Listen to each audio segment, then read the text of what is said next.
Monica Johnson had never been the type to seek the spotlight. She worked quietly as a nurse at the local hospital, loved her church choir, and adored her two young children. But on a warm Saturday afternoon, that peace was shattered. She had been shopping for groceries when a store clerk approached her, his voice loud enough to draw attention. "Ma'am, I'm going to have to ask you to come with me. We've had reports you were concealing merchandise." Monica froze. "Excuse me, I've paid for everything in my cart." Within seconds, two security guards appeared, flanking her like she was some dangerous criminal. Customers stopped to watch.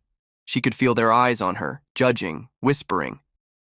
Monica's heart pounded, not just from the humiliation, but from the fury brewing inside her. They ushered her into a back room without explanation. The clerk gestured to her purse. "We believe you've stolen a pair of sunglasses." Monica blinked. "You're accusing me of theft over sunglasses? I don't even wear sunglasses." Still, they insisted on checking her bag. Of course, they found nothing. But instead of apologizing, the manager smirked and said, "Sometimes we can't catch people every time. Consider this a warning." Monica stared at him, speechless. They had dragged her through this ordeal, embarrassed her in public, and now acted as if they were doing her a favor. Her hands trembled, not from fear, but from the restraint it took not to unleash her anger. Then her phone buzzed. She stepped aside and answered. "Hey, babe," came the deep, steady voice of her husband, Christopher. She took a breath. "Chris, can you come to the store right now?" 10 minutes later, Christopher walked in, tall, broad-shouldered, wearing a perfectly tailored navy suit. The room went silent. Even the store manager straightened in his chair. Christopher set his briefcase down and pulled out a leather badge holder. "Special Agent Christopher Johnson, FBI.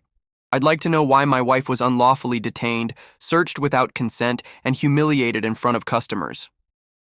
The manager's confident smirk evaporated. He stammered, "We were just following procedure." "Your procedure violated her civil rights," Christopher cut in, his voice calm but dangerous. "Everything you said, everything you did, is now part of a federal investigation. I'll be needing the security footage." The guards exchanged nervous glances. Monica stood taller, no longer the silent victim. The tables had turned. As Christopher escorted her out, heads turned again, but this time the whispers were different. Respect, regret, maybe even fear. Monica didn't need an apology anymore. She had something better, the truth, the law, and a husband who knew exactly how to wield both.